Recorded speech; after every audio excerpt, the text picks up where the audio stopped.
Tidak bisa dipungkiri jika Indonesia di masa kepemimpinan Presiden Soekarno adalah merupakan salah satu negara terkuat di dunia.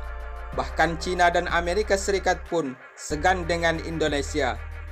Namun seiring berjalannya waktu, kekuatan alutsista sistem pertahanan Indonesia terlihat semakin lemah dan jika dibandingkan dengan era kepemimpinan Presiden Soekarno.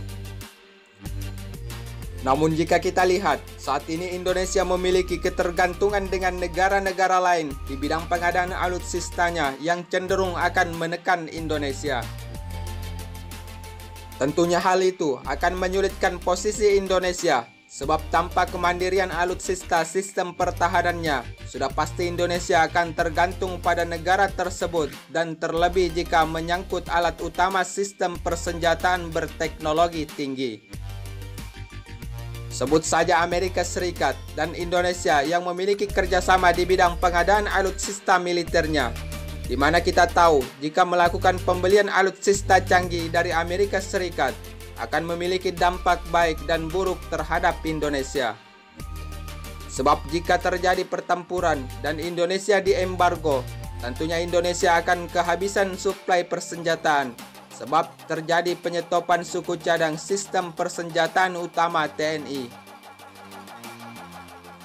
Jika kita berbicara embargo militer Amerika Serikat, tentunya hal itu pernah terjadi pada tahun 1995 hingga tahun 2005 saat Indonesia diembargo oleh Amerika Serikat, sehingga saat itu Amerika Serikat melakukan penyetopan penjualan senjata, termasuk tidak mau memberikan suku cadang yang diperlukan Indonesia untuk pemejaan pesawat-pesawat TNI yang dibeli dari Amerika Serikat.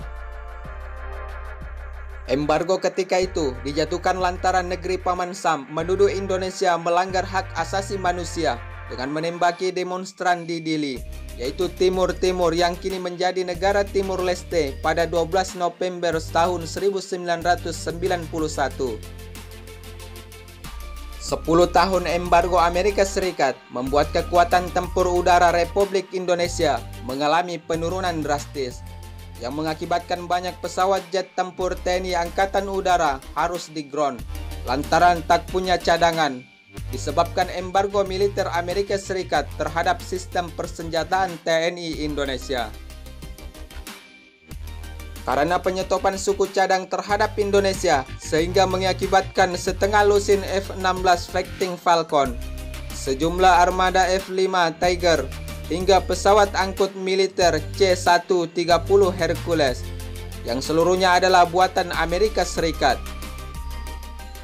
Dan yang lebih parahnya lagi, beberapa pesawat Hawk 109 dan 209 buatan Inggris yang menjadi sekutu Amerika Serikat juga ikut terkena sanksi embargo militer.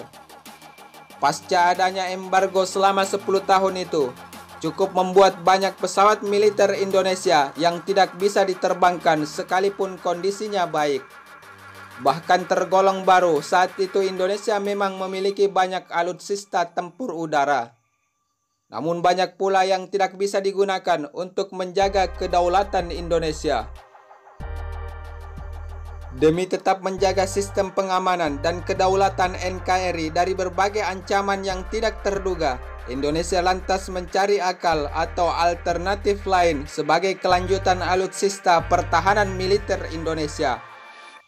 Saat itu, anak sang proklamator yaitu Ibu Megawati yang menjabat sebagai Presiden Indonesia mencari jalan lain agar sistem pertahanan udara Indonesia tetap terjaga. Sehingga di tahun 2003, yaitu di tahun ke-8 masa embargo Amerika Serikat, pemerintah Indonesia membeli pesawat jet tempur Sukhoi Su-27 dan Sukhoi Su-30 dari Rusia, yang merupakan musuh dagang Amerika Serikat, sehingga Indonesia saat itu memiliki satu skadron lengkap pesawat jet tempur Sukhoi. Namun siapa sangka apa yang dilakukan Indonesia ketika itu seperti membuat dua sistem, yaitu bergantung kepada Amerika Serikat dan bergantung kepada Rusia dengan pesawat jet tempur Sukhoi Su-27 dan Su-30 serta pesawat jet tempur F-16 Fighting Falcon Amerika Serikat. Tentunya hal itu adalah langkah terbaik bagi kemajuan alutsista Indonesia sebab jika Amerika Serikat melakukan embargo militer terhadap pesawat F-16 Fighting Falcon, Indonesia masih memiliki pesawat jet tempur Sukhoi Su-27 dan 30.